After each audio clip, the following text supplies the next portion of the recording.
It's about 1 p.m. here on Monday, April 27th, 2026. 2026, yeah. And I'm out here with the cows. They're over here in the most western part of the row. I think I moved them in here 2 days ago. Yeah, on Saturday. Just wanted to show you this cow, how round it is and how smooth the skin is, or the fur, because of the oil that's in the fur there. It helps to keep the flies off.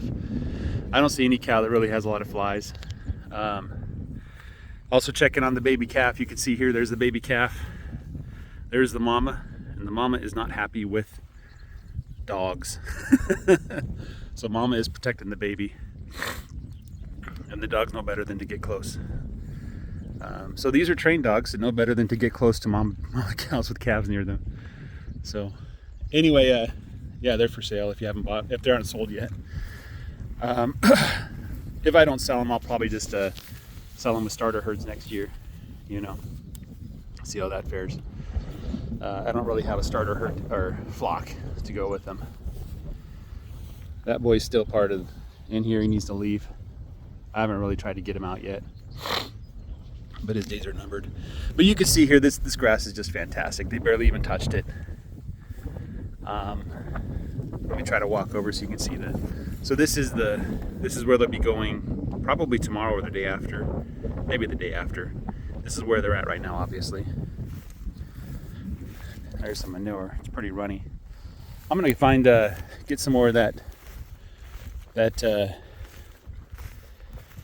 cattle minerals that I've been giving them. It seems to do a good job. Oh, on a side note, this is where they were at, I think Saturday before I moved them. So you can see that they were actually grazing under the wire, which is not a good sign. But anyway, I was putting a watch on this girl. I thought she had retained placenta, but I don't see any sign of that now. The other watch is her udders. I'm worried that could be like mastitis or something like that. It does look like it's better than yesterday, but I don't really have a way of measuring that. I'm just eyeballing it, but she's not complaining. She seems to be fine. So anyway, looks like all my cows are pregnant. Even this one looks pregnant a little bit.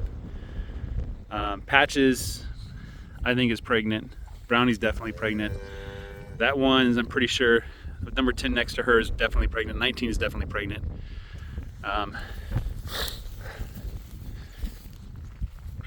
This one 100%, that one 100%, this one most likely, and that one most likely. So we should be having 1, 2, 3, 4, 5, 6, 7, 8, 9, 10 more calves, hopefully around June, when the forage is the best and they've had time to build up their fat layers, so they have a good colostrum to feed the animals that are newly born. And if I had to guess which ones would pop next, I'm going to check the udders here. She's pretty close. She's pretty close. I'm looking at the udders. Udders pretty much filled in. Nope, not really.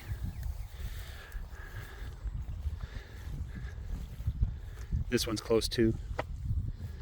And actually, Patches looks like she's pretty close too, because the belly's hanging very low. There's a gap on the right side there.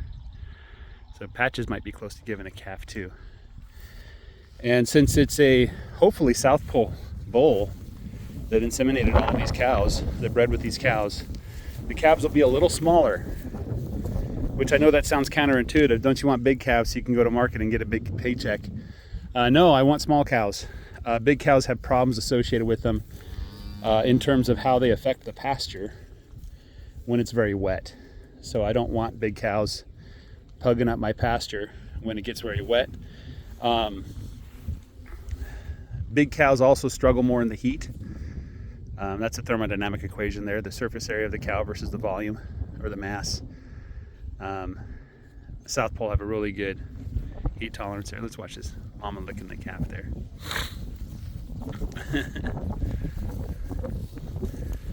Now if I tried to tag that calf yesterday, I probably would have been able to. But today, if I tried to tag her, there's no way I'd catch her. Even if I was an Olympic runner, I wouldn't be able to catch it. Cows can run extremely fast. They look lazy, they look slow, but there's a lot of muscle behind them. And that's definitely a heifer there. Yeah. Anyway, so that's where we're at. Just good news all around for the cows here. So hopefully in a few months here, middle of June, I'll be celebrating having 10 calves, 10 healthy calves and 10 healthy moms. And the next year, when I go to market, I'll be selling a couple of the cows to replace them with heifers. Well, I think I have only 2 heifers that are definitely South Pole. Well, maybe 3. 1, 2, and there's no, that's the 2 that I have. Yeah, so those 2, they're going to turn 1 this year. They're going to turn 2 next year. It's a little bit early to breed the smaller one because she was born in November, December, but the bigger one can definitely breed back in June of next year. So I need to get that bull out of there. Yeah. Anyway, so sell 2 cows. Basically look at all the cows, figure out which one's the worst. Sell those 2 cows. Sell all the male calves, keep all the heifers, and just keep doing that. Every time we have 2 heifers coming of age, we'll sell the cows, and then I think over the next course of 10 years we should be able to get close to 75% calves that are 75% in South Pole. And I think probably about 5 years I might have to switch out the bull just so I get a little bit of diversity in my herd. You know, I don't want one bull being the daddy of all the cows and the granddaddy and the great granddaddy, you know. So anyway, guys, that's all I got for you. Have a great day. Take care and bye-bye.